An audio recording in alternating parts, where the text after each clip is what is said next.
So, good evening, friends and brethren. Welcome to the presentation number one. This is the Mystery Babylon, and much awaited and on demand from the brethren. We are starting this series.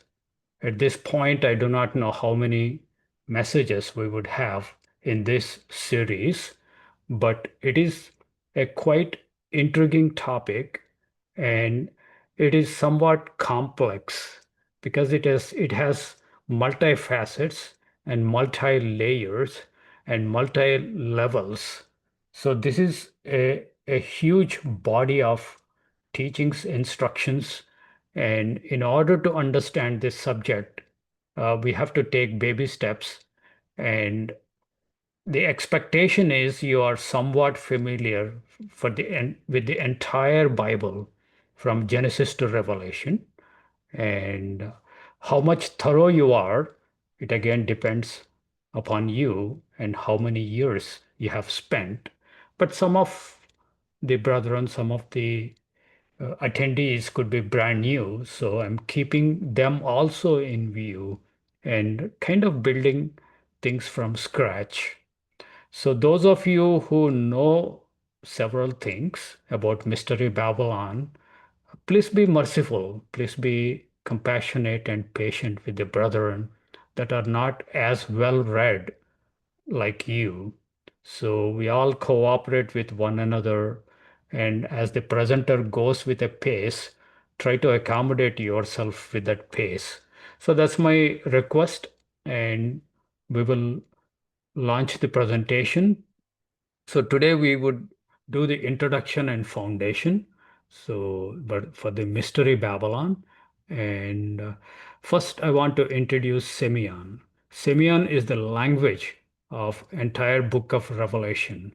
So the book of Revelation is written in a language of symbols and figures of speech that is the word in Greek called semeion. This is $1 million word. If you understand, Revelation gets much easy to read and understand and discern the various things written. So this is a code language that Bible itself tells at the beginning of the Revelation, very first verse of the first chapter. God tells us the whole book of Revelation, I am writing in the language of Semeion. So we're going to learn a little bit about Semeion, and the people who are attending this prophecy insights, they are well familiar with Semeion, but there are others who are new tonight, as well as those who are new on the internet to these series. So please be patient. Some of these things could be a repetition for the old attendees. Then we will talk about symbology and theology of a woman, and then concept of Babylon. So here you see on the left-hand side, this is the mystery Babylon. This woman is a mystery, and she is the Babylon, according to Revelation chapter 17 and 18. So the woman is Babylon. She has several features, and then she is riding the beast. So and then there are several things spoken of about this woman. And chapter 17 basically talks about the judgment of this woman. God judges this woman because she is a killer woman, and she kills lots of Christians, and she also kills lots of people who are not Christians also. So there's lots of blood in her hands and her mouth, and God judges her. So this woman is called Babylon. So in order to understand the complex symbology, I would go with the basics of a woman, what woman represents in Bible. And then chapter 17 is how the woman is judged. And chapter 18 is the postmortem or Monday morning quarterback. Just look back what happened. So entire 18 looks back at this woman, why she was judged, and what she was and how she was exceedingly sinful, and then it deserves the judgment of God. So altogether, between 17 and 18, there is about 93 characteristics God gives, just staggering amount of features. 93, somebody counted in just 2 chapters. Now we are handling with a sheer volume of data in these 2 chapters. But these 2 chapters alone would not give us a picture of the identity of this woman, who this woman is, and what she is, where she is coming from, and where she is going. All these questions, if we want to answer, we need entire Bible from Genesis to Revelation. So let's launch into the presentation. Tonight, what we are talking about mystery Babylon. The word mystery is mysterion in Greek. Mysterion is from that we get a verb, Greek verb called muo. From muo we get English word mute. The word mute is you shut your mouth or put a hand over your mouth. You don't want to speak, or you don't want to speak out the great secrets, the great hidden things. So that is which is kind of muted subject by God. God has not revealed this many pages of Bible, many chapters and books. So it is kept muted. That's what literally the mysterion in Greek means. So the mystery. So this Babylon is not somewhat apparent, somewhat open so that people can readily see and recognize. So it's kind of concealed. There is a secrecy. So you have to have godly discernment to discern this Babylon, this woman. And that's the challenge, what this woman is, who this woman is. She operates in a secretive way and in a concealed way.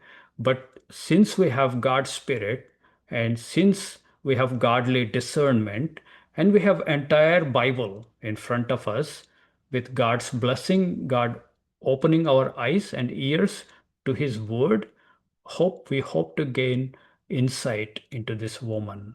So this is the subject that we are undertaking ourselves through this series. So first, Revelation's language, symbols, figures of speech, and which is called Semeion. So I want to keep myself uh, kind of under 45 minutes. People are not able to absorb more than 45 minutes. So we will stop at 45, and I'm maintaining a stopwatch here. So the Revelations language, symbols, figures of speech, this is all clubbed under one word, Semeion. Second topic, we would cover the woman. Who is this woman and woman in the Bible? So we go with the symbology or Semeion and theology of a woman in the Bible. This is very important uh, slide that we would be covering because this would lay the foundation for who the woman is. If you do not have this broader biblical perspective of a woman and woman's symbology, what woman represents, you would be lost. Or this is like uh, unscriptural interpretation people would do always. For example, if they see locusts flying, they think they are Apache helicopters or some US military choppers because the locusts look like a chopper. That is unscriptural. Nowhere it says, because the locusts do not suddenly appear in the book of Revelation. They come from Old Testament books. So you have to go through all the occurrences of locust or locusts. So you have to comb through scriptures and get a fair, good idea and a foundation for the locust. And then you come and try to figure out what this locusts mean. So if you don't have background of entire Bible, if you only look at a locust, then you go in tangents and strange conclusions that they are helicopters or choppers. So same is the case with a woman. Woman means not necessarily a woman. It's impossible. The mystery Babylon, the woman that riding the beast, is actually a woman. She is not a literal woman. She is a representation of something else. That's where the Semeion takes us. So we will discuss about the woman in the Bible, and then I will very briefly introduce the concept of Babylon and its inevitable judgments. So we have concepts and judgments. Why Babylon needs to be judged and why it cries out for judgment to fall on this. So that's the uh, those are the three topics, and then primary scriptures would be 17 and 18 chapters of Revelation. And let's launch into the presentation and the difficulty. The difficulty on left hand side is fire hose. Nobody would be able to drink from fire hose. This is because the water is so high pressure and the volume of water is so big, so much, it is impossible for you to drink. So the mystery Babylon is such a huge complex subject. uh, Nobody would be able to deal with the entire subject in one presentation. It is impossible. So I cannot drink, and probably you cannot drink water from a fire hose from left hand side. But if you try to drink from a garden hose, it's much easier, much manageable, and it benefits. Nothing will be spilled over, as you see on the right hand side. So this is a kind of symbolism. It's a kind of Semeion. I'm trying to explain this concept of Semeion here, but the real concept I want to go to explain the Semeion is next slide. So the Revelation's language, symbols, and figures of speech, it is called Semeion. Semeion is representations. The things that are shown to a prophet in a vision, the things that are shown are not an end in themselves. Prophet would be shown several objects, and the objects are representations of something else. So this is very typical in Bible, especially book of Revelation. So, for example, the Revelation chapter 1, verse 1, here God tells this the revelation of Jesus Christ, which God gave unto him to show unto his servants things which must shortly come to pass, and he sent and signified it by his angel unto his servant John.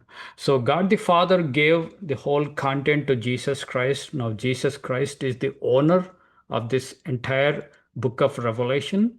And then Jesus Christ gives this information to Apostle John via an angel, but using a language, Semeion. The word signified in English does not do justice to the word Greek, that is Semeiano, is a verb form of the noun that is Semeion.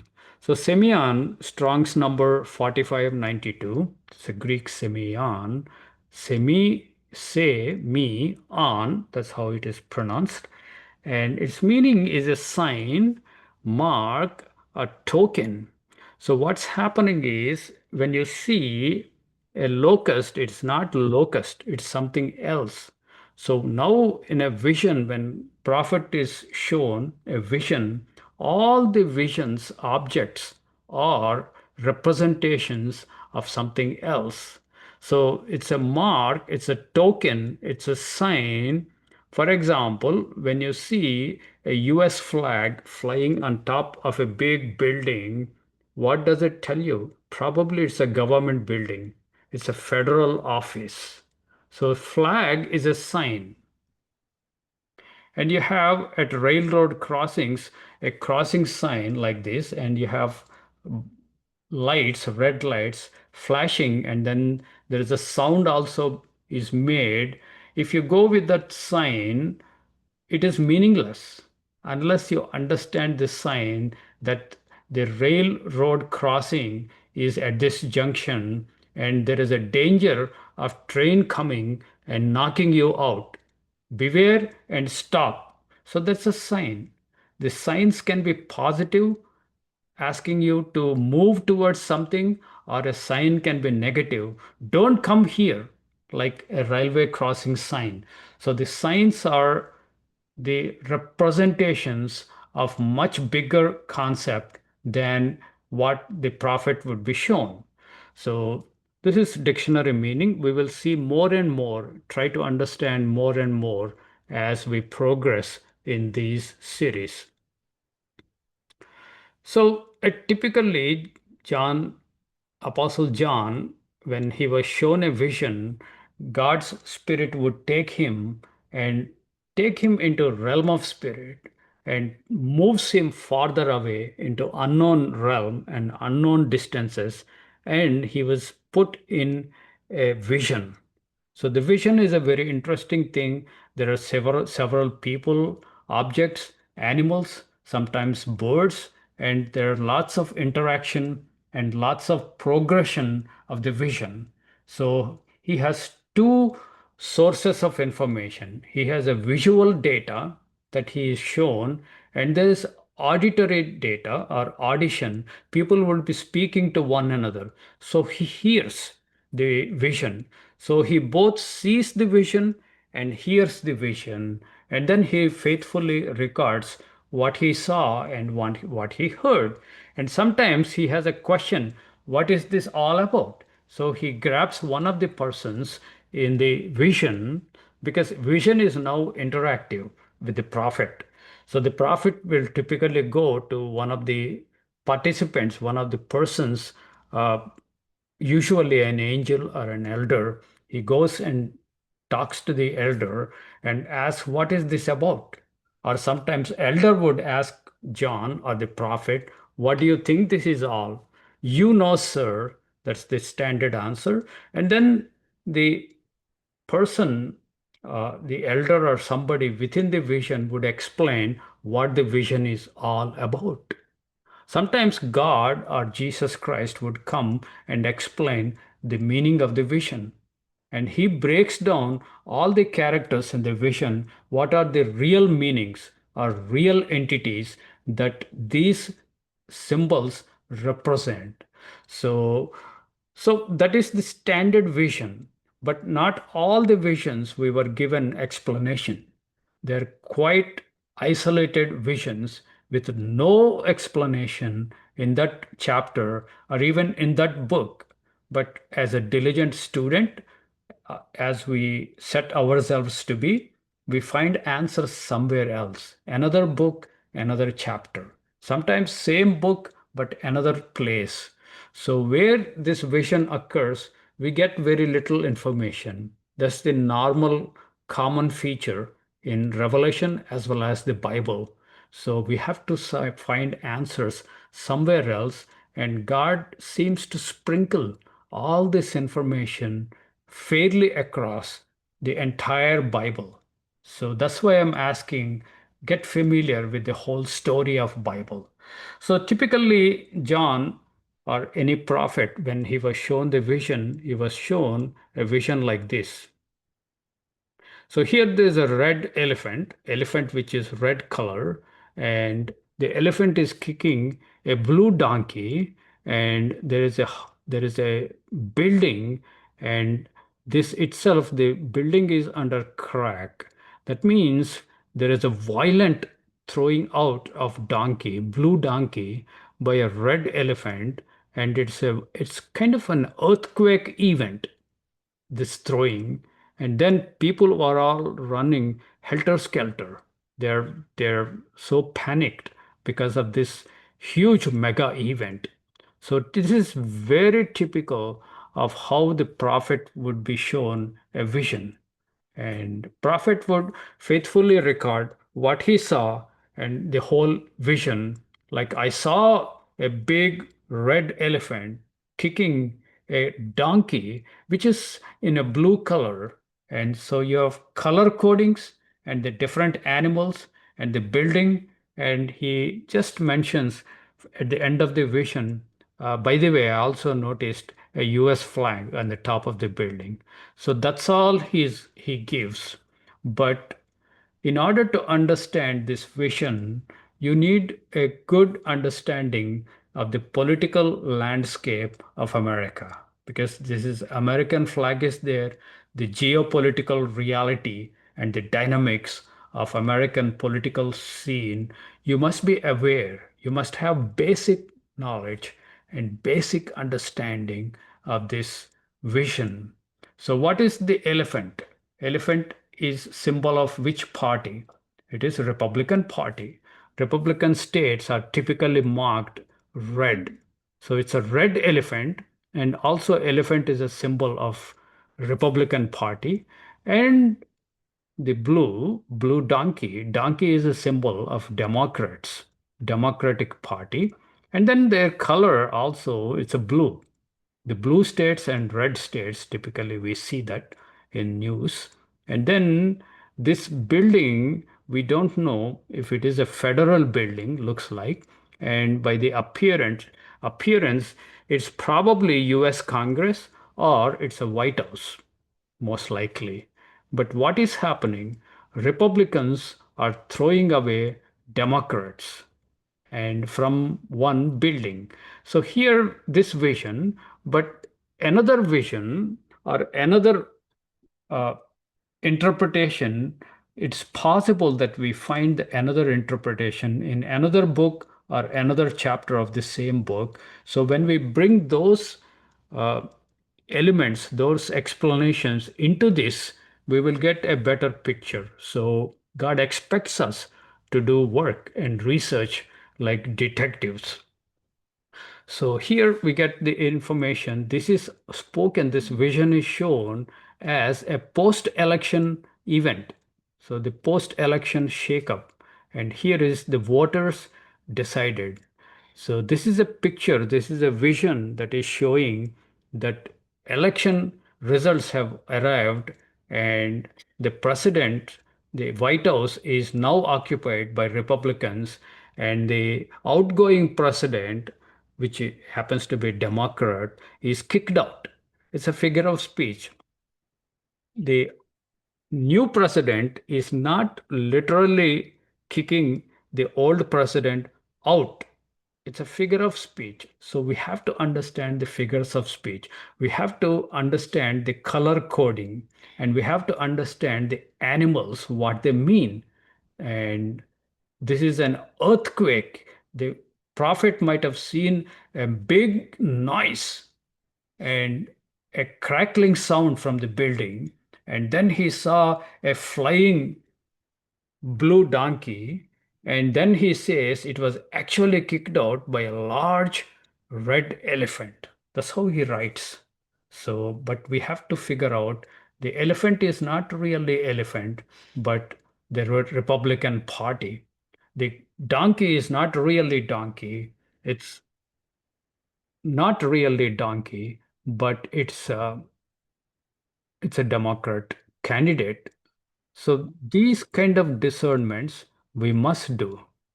We must do for us to understand the book of Revelation. And God says the entire book of Revelation is not literal.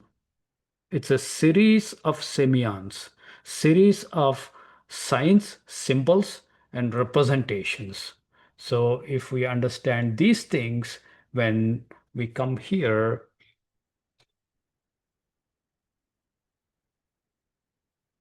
when we come here, this woman is not really a woman. She is a representation of something else. That's where we are starting. We are starting to understand the semeion or symbology and theology of a woman. So we will first take baby steps, what the woman is and how the woman is used in Bible, and then we would come to this woman, this particular woman called Babylon. So we have covered this and woman. Semeion and theology of a woman. This is a very interesting concept. The woman is presented throughout the Bible. You find in the very first book, and also you find woman in the last book, Revelation. There are tons of women, different ages, different racial backgrounds, different languages, and different functions, and different importances. You see woman all over. Now, when Revelation pictures this woman riding the beast, which woman is this? You have close to 100 women in Bible. So which woman this woman is related to? So it's a natural question. So we must understand the woman is not really woman, but she is a representation of somebody else or something else. So we have to figure out the representation of a woman. So when Bible talks about a woman, it is not talking about a particular race or a particular language. We see like primary three races in this country. We have African American woman, and there's a Caucasian woman, there's a Hispanic woman. So when God says this woman, Babylon, is riding the beast, he's not necessarily talking about a particular race. He's abstracting the woman as a very generic woman. This is very important that we understand. So it is not a particular race or language, but it's a very generic woman. So I use this sketch diagrams of a black and white so that we are not talking about a race or a language or a country. When we talk about a woman, woman is a more abstract general concept. So this lays the foundation for a woman. So the biggest symbology, biggest semeion, consistent throughout the Bible, especially from Genesis to Malachi, and then from Matthew all the way to Revelation, you have one symbology for woman. Because in this story, especially when we come to Mystery Babylon, we should lay the foundation that woman is Israel. That's the foundation. So when it talks about woman, it is always Israel. So Israel is a picture by a shadow called woman. So the woman is Israel, and the whole story, all the turns, twists, and uh, all the slowness or fastness and everything story revolves around this relationship of this woman to her husband. It's very important. The whole drama, whole the script runs as a story between her husband. Her husband is Jesus Christ, and he is maker, her maker or creator, and he is also bridegroom, and he is also husband. He's her protector, her purifier, and her judge. I can add king also, because if she has a relationship with king or married to him, she also becomes queen. So we have various renditions. So Jesus Christ is the first Israel in the Old Testament. Uh, her husband was pre-incarnate word, pre-incarnate word, and he married the ancient Israel or Israel in the realm of flesh. And then he dies and crucified and ascended, and then he marries Again, Israel, not in the realm of flesh, but in the realm of spirit, the invisible realm and inaccessible realm. In that realm, the King, Jesus Christ, exists, and his bride also exists. So there is a second Israel in the realm of spirit, and the first Israel is in the realm of flesh. So, nevertheless, the story progresses between the two Israels as one Israel. So, the script is her relationship with her husband and her bridegroom, and her husband, her maker, her protector, her purifier, her judge, and her husband, who was also king. All these relationships play a vital role throughout the pages of Bible. We call that a meta story. The story within the story, or meta story, which chains and links all the books of Bible, all the chapters of the Bible, all the small and big incidents and episodes of Bible are chained together or linked together with one meta story, that is Israel as a woman and Israel's relationship with her husband, God. So, this is very important to understand the mystery Babylon, to understand why this woman is described in a very negative aspects. So, let's see. I want to give you the different roles of a woman in a typical family, say Israelite family. Woman goes through different phases of her life. She starts her journey as a young girl, and we will see a young girl. So Israel is pictured as a young girl or a virgin, as a virgin, and that's where the story begins. In fact, God begins the story of Israel as just a newborn baby, helplessly lying and abandoned. So that baby God picks up and tries to nurture her, feed her, and care for her, and she becomes a young girl. So let's pick up the story with young girl, and she's young girl and ready for marriage, and here and then she becomes a bride, and bride to be married to her husband, he in this case, Jesus Christ.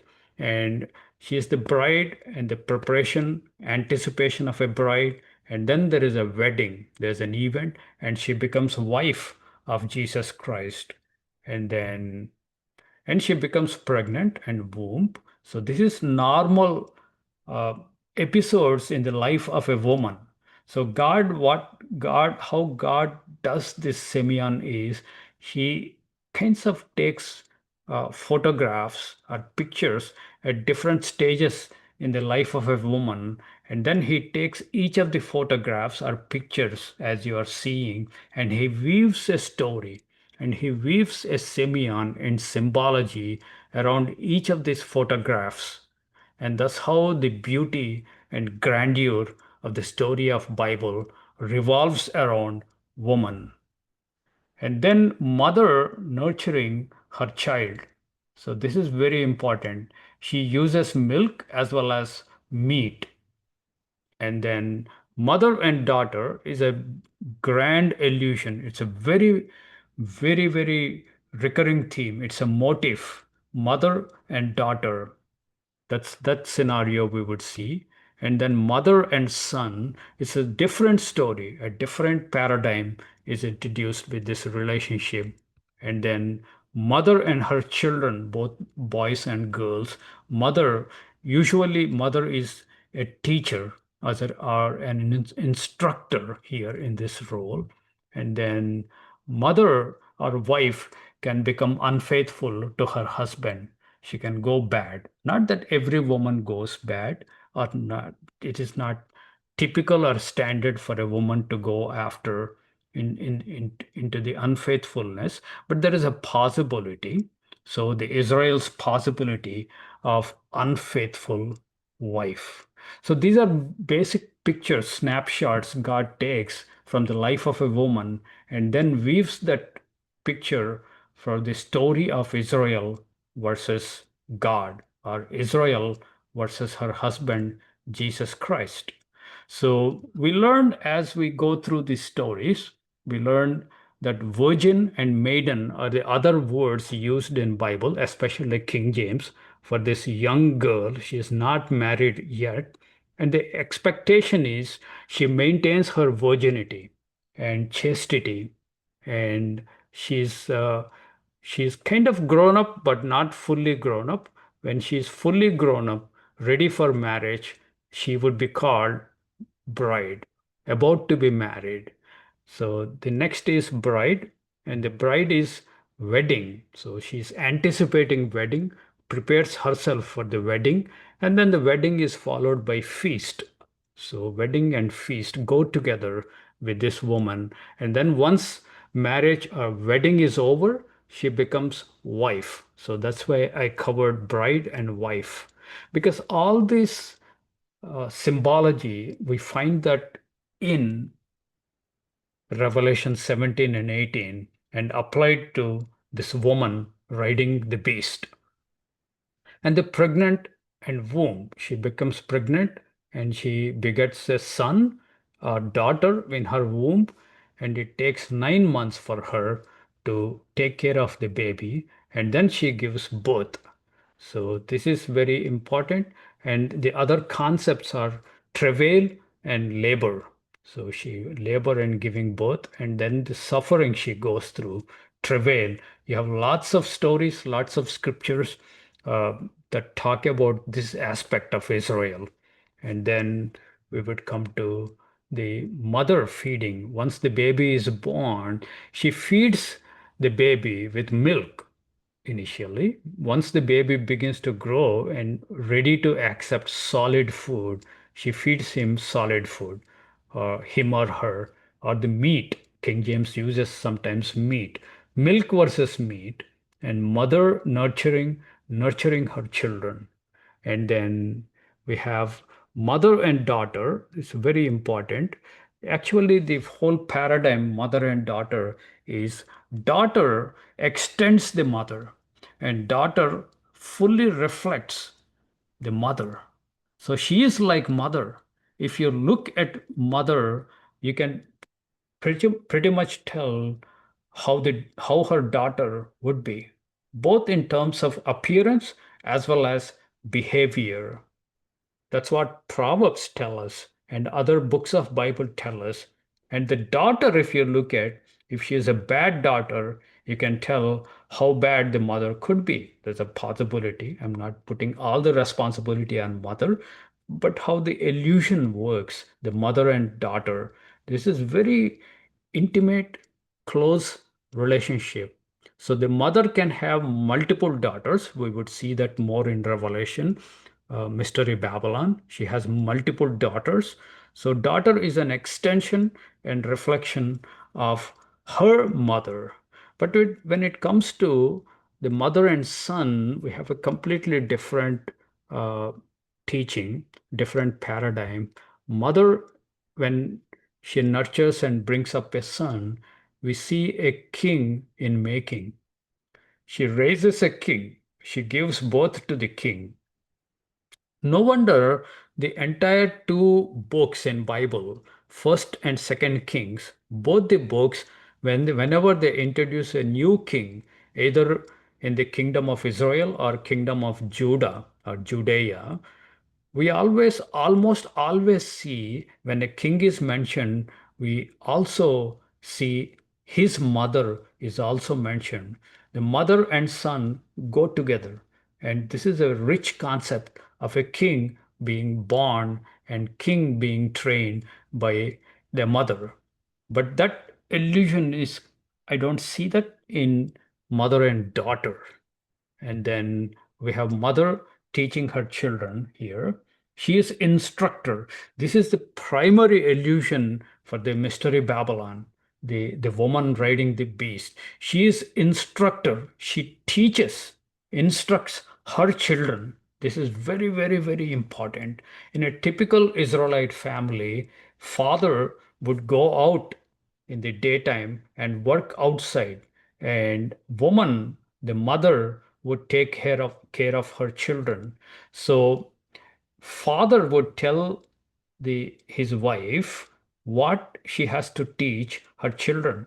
So he gives an overall program and overall template or boundaries of what she should teach to her children and how she has to raise her children.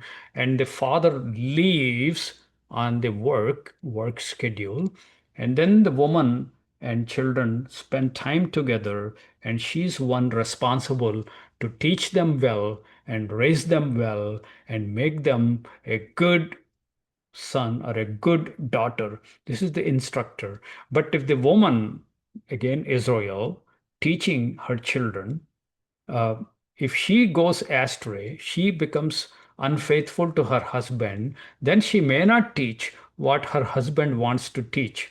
She might teach a different teaching. And then she will bring up not righteous children, but wicked children. See how these things are interconnected in the story of Israel. And then we finally have unfaithful wife. Israel actually goes away from being faithful wife to her husband, Jesus Christ. So she becomes adulteress. So this is the first stage of being unfaithfulness. Later on, we see she becomes harlot, is a full-blown lewdness. So these are different aspects of a woman's life, and God captures each of these photographs or pictures and weaves a story or episode of Israel with her husband, Jesus Christ, both in the realm of flesh as well as the story repeats in the realm of spirit. Let's see what else these pictures can communicate to us. The bride always she prepares herself and in anticipation of her husband to come and pick her up, and she goes to wedding. So she prepares. We see the bride of Christ actually preparing herself to be without spot, without blemish, and without any wrinkle. Those are spiritual languages. She shreds off the defilements, shreds off the foolishness, shreds off unfaithfulness. She shreds off all the things Jesus Christ lists as defilements, and she becomes a pure and chaste wife ready for marriage. The bride made herself ready. This is very important. Both Israel in the ancient times and the new Israel in realm of spirit does that. Anticipation and preparation for a bride. And then the pregnancy may not come immediately. There could be a long wait, a barren woman waiting for too long. Sometimes, in case of Sarah, she is past her uh, childbearing age, and then God visits and promises, "You shall bear a child next year, this time." So the barren woman long wait and then she becomes pregnant, but other cases she becomes pregnant. The the Israel in the realm of flesh immediately becomes pregnant and brings forth lots of children, but the Israel in the realm of spirit, uh, that Israel goes through long wait and she travails and finally brings one son, a male son, and then she continues to beget other children. And then mother and children. Here, like we saw mother and daughter, they're addressed almost interchangeably. If it is talking about daughter, you can pretty much guess mother is like that. And if he's talking about mother, the scriptures indirectly talking about all her daughters or one daughter. It's a very, very close, tied up relationship. And we see also mother and children. We see this very much. When God is talking about children, he might say that the mother is actually doing something. For example, when in the case of Jesus Christ, when he was a baby, Herod comes to know that there is a competitor for him, and he couldn't identify who Jesus was. So he orders the slaughter of all the babies, male babies, 2 years and under. So all the babies were killed, and then all the mothers were weeping, and scripture figuratively tells us that Rachel is weeping for her children and refuses to be comforted. Rachel is actually their mother, not direct mother, great great great grandmother. But scripture interestingly gives us a picture of mother crying while children are dead. So Rachel was actually dead long time back, but figuratively, what children went through, the suffering and death, is figuratively presented and attributed to the mother. We also see cases the mother, what scripture describes about mother is actually referring to her children. So we have vice versa relationship, very similar to mother-daughter. We have mother to children. So interchangeably used. We see that in Matthew 24, Olivet prophecy, in several places. And then mother is also called a city and also a queen. These are interesting things because we come back to these concepts in Revelation 17 and 18. A city, I think you are familiar with metropolis. Metropolis is a city, the center of the city.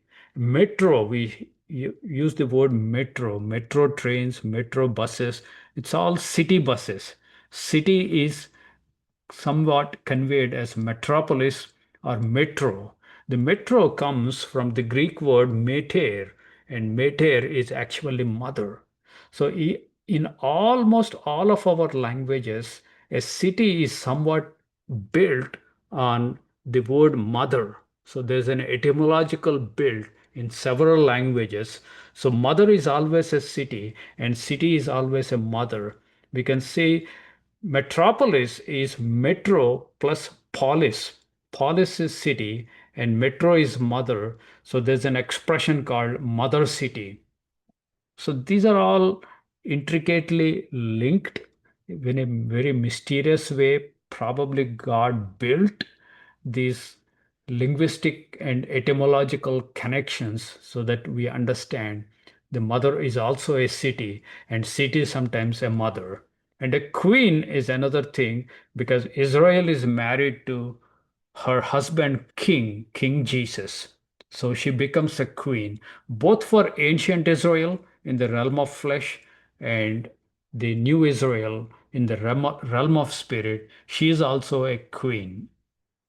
Because these are very important concepts we revisit because Babylon, this woman riding the beast, she claims herself to be queen, even though she was not queen. Hmm. Let's see few scriptures to substantiate Amos chapter 5, verse 1. Here, Israel is pictured as a virgin, first picture. Hear you this word which I take up against you, even a lamentation, O house of Israel. The entire house of Israel is addressed here. How God addresses the house of Israel? The virgin of Israel is fallen. The virgin.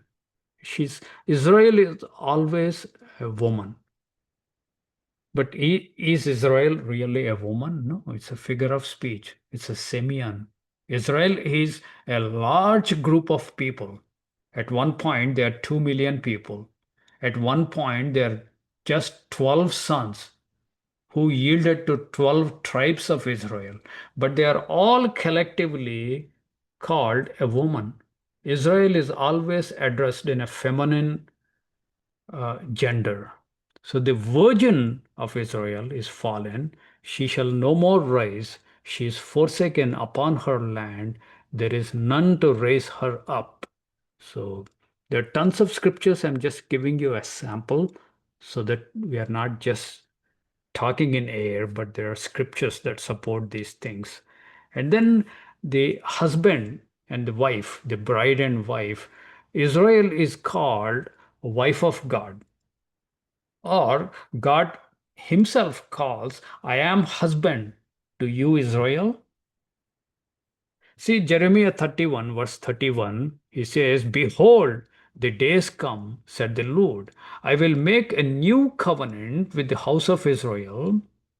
Covenant is a picture of marriage. The covenant relationship is a marriage relationship. So I will make a new marriage with house of Israel because the old marriage failed. The old covenant, Sinai covenant, failed. So I will make a new covenant with house of Israel and with house of Judah. But this time it is not according to the covenant or the marriage that I made with their fathers. The fathers in the day that I took them by the hand to bring them out of the land of Egypt. This is Exodus and Sinai covenant. That covenant was a marriage. God becomes their husband and they become God's wife. That is Sinai covenant. And that covenant they broke because they did not abide by the terms and conditions of Sinai covenant. So God broke them into two nations and sent them back to the houses of slavery like Egypt. That story is done, closed. That covenant is closed, but God is going to make a new covenant, a new marriage with house of Israel. And here is the thing that I want you to notice. Although I was a husband unto them, said the Lord. So he was husband to Israel. So this is how we make connection. This bride wife, it's meaningless if you call her bride and wife unless until you mention who her husband is. That is the Lord. We understand the Lord is pre-incarnate Jesus Christ, pre-incarnate word. And then barren woman, we see the barren woman. Sometimes the woman wait long. We have several allusions to the barren woman. First is Sarah, brings Isaac after a long wait. Rebecca, she was barren. And finally, Esau and Jacob. Rachel, she was a long barren, finally yields Joseph. Hannah gives Samuel. Manoah's wife, she gives rise to Samson the judge, and Shunamites, an unknown son, she gives after a long wait, and Elizabeth, she yields John the Baptist or baptizer. And then we have finally New Jerusalem or Zion. This is also a woman. This is actually Israel, New Israel in the realm of spirit. She gives yield to Jesus Christ. So these are some of the illusions of a woman giving uh, birth after a wait, long waiting, and they were barren for a very long time. So that's a pattern, and it is not directly referenced in the Mystery Babylon chapters, but it is good to know the background. And then Proverbs chapter 1, verse 8, the mother is an instructor here. Mother is always an instructor. See, Proverbs 1, chapter 1, verse 8. My son, hear the instructions of thy father, and forsake not the law of thy mother. So, mother is teaching the law of God, God's law, not her own law, but forsake not my children. Because the instructions come from father, but the actual teacher could be the mother, the law of the mother. So the true and faithful Israel would always teach God's law to her children. But an unfaithful Israel or unfaithful wife would teach wrong things, not the law, but something else. garbage, trash, and deception. By the way, which the Mystery Babylon also does. She was a great instructor. She's teaching different things, not what God wants them. So this is adulteress, and then see the mother and daughter. This is very foundational, mother and daughter. It's a recurring motif. So it's a motif throughout the scriptures. I just want to give you one scripture so that you begin to see and think and absorb these paradigms. Ezekiel 16, verse 44. Behold, everyone that uses proverbs shall use this proverb also against you. I think the context was against Judah, saying, as is the mother, so is her daughter. As is the mother, so is her daughter. So it's a very close, intimate relationship. One is extends, she extends and reflects her mother. So we see the mystery Babylon not only as a woman riding the beast, she's also called mother. And she has several daughters following and doing exactly same thing as their mother, Mystery Babylon, does. So we must get these paradigms from the rest of the Bible, and we must keep them and understand them and remember them. This is very important to understand the future presentations. And then the unfaithful wife he can even go further away from her husband, and she becomes a public property. And then God calls that woman a harlot. A couple of pictures. This is harlot in ancient times waiting at the streets, and then we have harlot at the modern times waiting on modern streets. You can good chapters to go through is Proverbs 5 and Proverbs 7. It talks about a harlot goes completely bad, moves away, and does lots of bad things. And in this case, Israel goes so bad, she becomes a harlot. She's unfaithful to her husband, and she's also unfaithful to her children. She teaches different things than the law of God. And in fact, she teaches the wrong things, deceptions, abominations, and fraud. I hope with this background, you begin to see a little bit about this woman. This woman is called harlot, and also she is called mother of harlots. And what can we understand more about this woman? She was wife of Jesus Christ at some point. Now she is not. She is unfaithful. She moved away from her husband. She became adulteress, unfaithful wife, and then she became harlot. Now people cannot come and say this woman is literal. Impossible. She's a system. She's the those Israelites who are no longer faithful to Jesus Christ.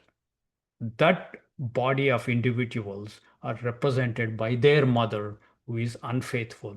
But there are some who are faithful to their mother, which is New Jerusalem, and which is also called Zion. She is 100% faithful to her husband, Jesus Christ.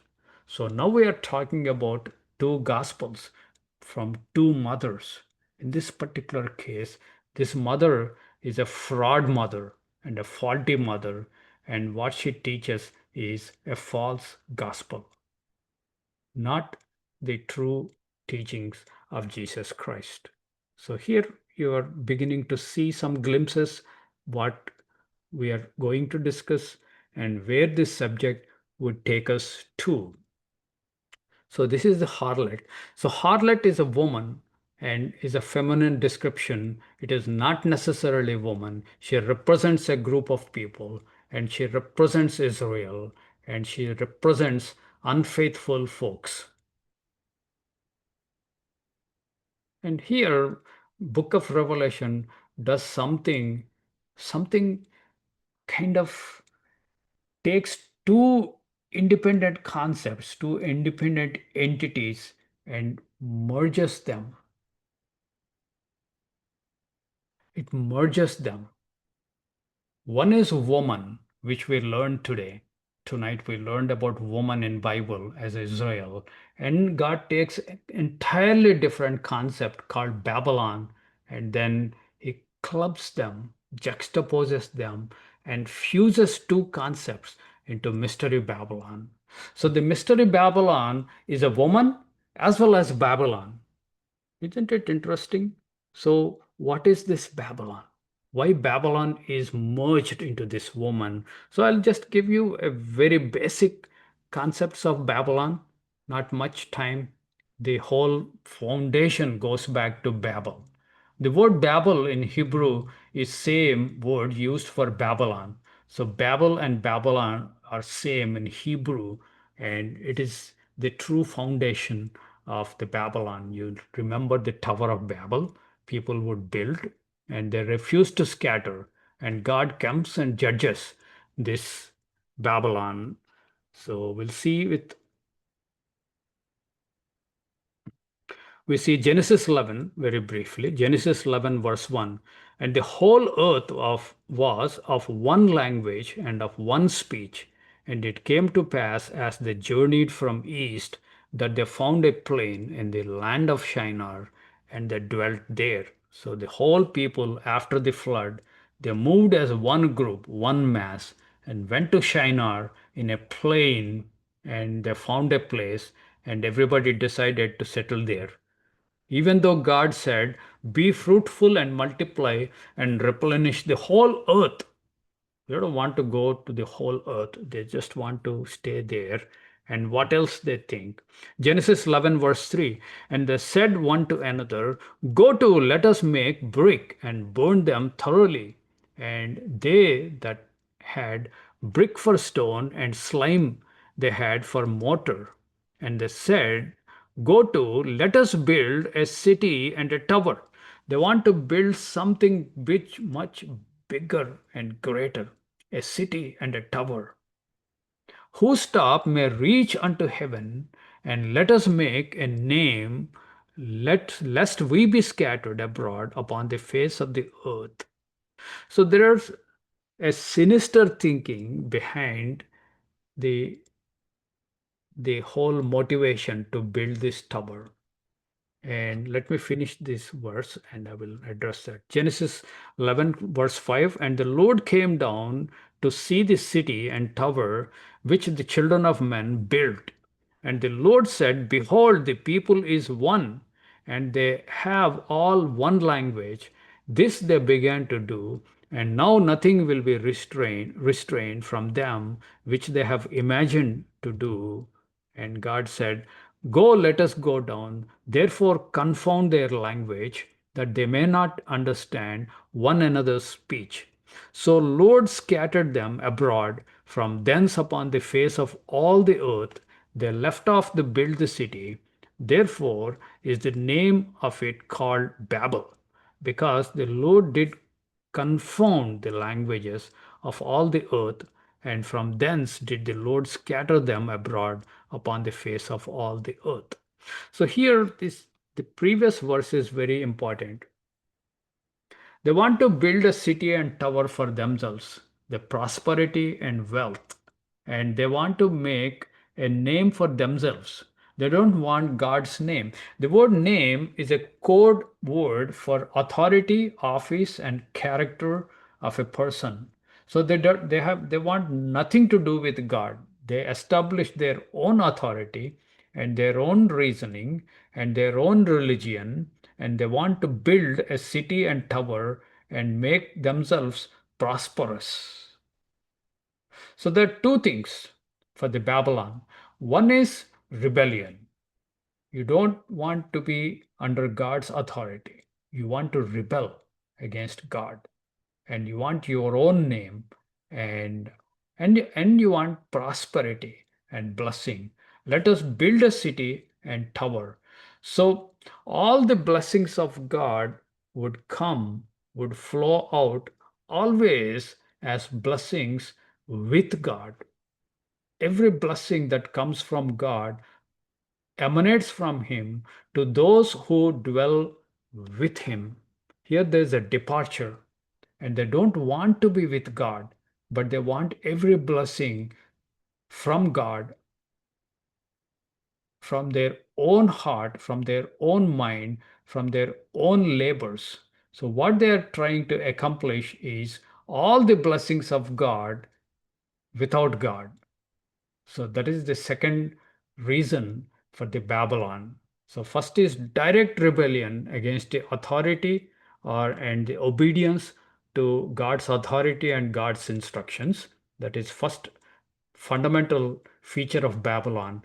The second fundamental feature is they want prosperity and the technology and the progress and wealth and well being and the pleasures and all the riches and all the glory that they want by their own works, by their own planning, and they want to do it without God, completely disconnected with God. So they attempted to build a civilization that mimics the blessings of God, but they want to do it without God. So the rebellion and the prosperity and glory apart from God. These are the two most fundamental features of Babylon. And then God brings this Babylon, which is a country, which is a city, which is a concept, and he merges this concept with the concept of a woman. So the woman and Babylon are merged, and now we have a mystery woman, mother Babylon, riding the beast. So next presentation, I would like to introduce the beast, what the beast is, and then the Semeion symbology of the beast, and then we will make a case, and that brings us to the uh, end of the presentation. I will stop the presentation and open the room for discussions.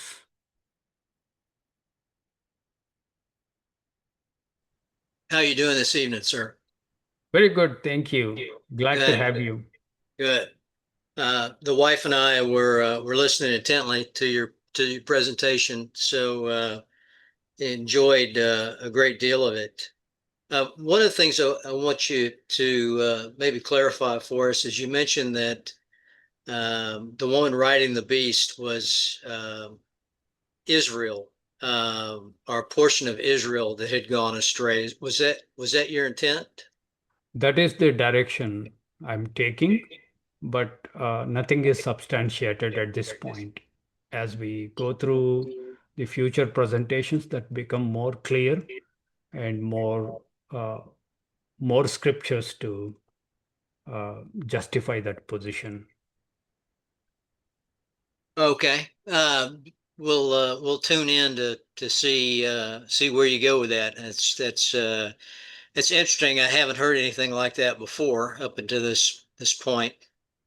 Um, my understanding was that Babel, as you discussed, the origins of um the great city that was established after the flood. Um, that was the original Babylon that was in direct defiance of God, and then that continues on up through the time in which God has to intervene and deal with that system. And it's a great religious geopolitical system that is dominated by false religion and enforced by the beast power. So look forward to hearing what you say. I will make a comment about one of the things that you may get into, and that is the two um, sides of God's nature and His character, which is the feminine and the masculine.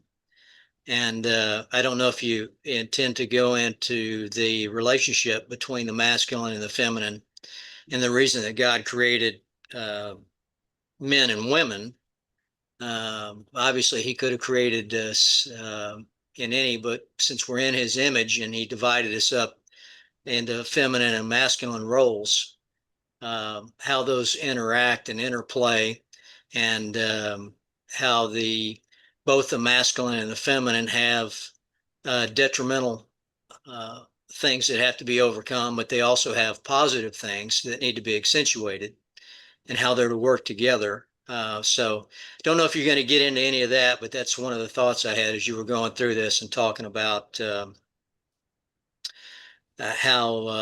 the feminine is used both in for cities and also to refer to the nation of Israel. That's a very interesting area that you're opening up. I haven't thought about that. I haven't intended to address that concept of God dividing himself into male and female when he created man in his own image, man and his wife. But that's a good point you are making. Maybe I will work my way to bring in that also into the play of uh, these the whole play of the script of Mystery Babylon. So that's an interesting way to look at it. I never thought of it. Thank you. And second thing is you talked about uh, the Babylon as an independent entity, independent uh, path of teachings of Babylon. Now this is somehow brought and converged with this woman, and then woman is called unfaithful. So the word unfaithful or harlot or prostitute, all these things come in context of a marriage or a covenant. If you are never in covenant with God, there is no really no harlotry, no unfaithfulness, even the spiritual sense. The people, heathen Gentiles who never have any covenant relationship with God, there is no possibility for them being adulterous or uh, harlot in the context of the marriage, spiritual marriage. So that's why I'm going with this woman as Israel, because you should have some marriage like relationship with God. Then only you can walk away from that and become completely bad. And that's, I see more and more as we go through the verses in chapter 17 and 18. And and and picture slowly gets clearer and clearer. Uh, so I hope you trust my judgment at this point, even though you don't have scriptural evidence. But slowly we would cruise through and develop these concepts, make them more clear.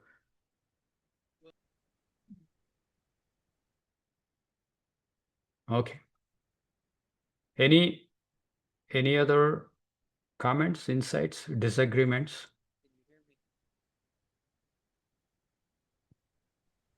Hey, Tagore, it's Chris. Hi, Chris. Good evening. Yeah, good evening. Good to see you. Hope you guys are doing good. I um I appreciate the study, and I know it's just the first one, and you're introducing the concepts. I'm on board with you with regard to, the fact that Israel was in covenant with God, and it even says that as they came out of Egypt, that that God had fallen in love with Egypt, literally. And and he tried many times to get them to change their heart when it came to his way. He gave them his law, the instructions of, you know, what would make them happy and what would make the relationship grow. And there was just constant resistance. It calls them the people stiff-necked and just stubborn. And Moses was so fed up with them after a period of time because they just would not get the concepts. Often made me wonder what was it that was so hard, you know, about what he was giving them. And it was just different. But there was just something embedded in the heart of Israel, after being in Egypt, that they were not able to wrap their heads, around his love and all of the blessings that he was going to give them. And that is to this day. I mean, we've seen this iteration a number of times. So I'm interested in the way this will develop, and I'm always interested in the way things are, interpreted in the Bible as other things. That's really going to be fascinating. So appreciate the study and the time and effort you put into it, and looking forward to it. Thanks. Thank you, Chris. Thank you for your insight and contribution. As always, appreciate much. Any other comments and insights? Tagore, I appreciated your diagrams that you had, both on the life of a woman and the Semeion with the Democrat and the Republican. I thought that really clarified things well as to look at how you should look at Revelation. Yeah, earlier series I presented it black and white. Now I color coded the Semeion, elephant and donkey. Yeah, I'm glad that you observed that. And try to make things better, try to make some improvements as we go along.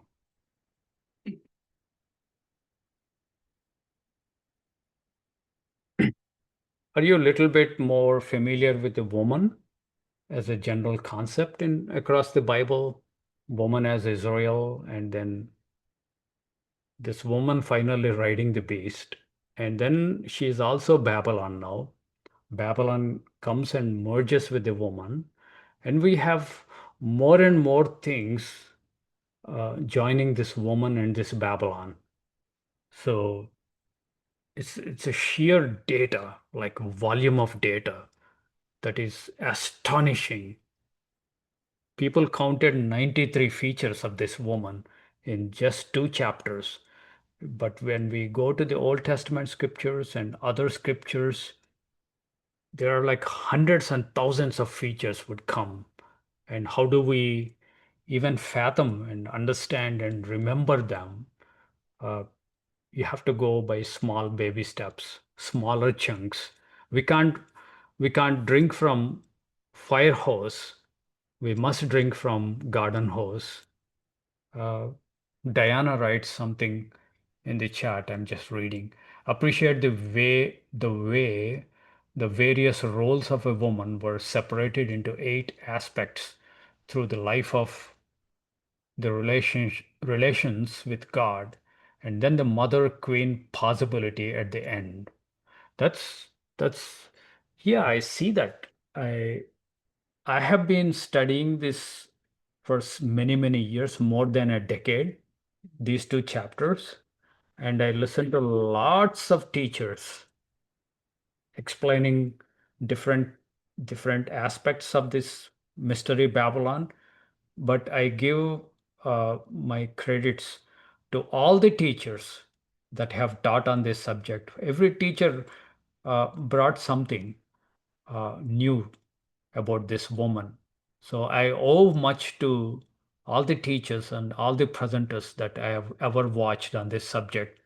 And it is not entirely my research, even though there's a good portion of it is my research, but this is the work of many other brothers and sisters together that went before me. So that's an honest confession.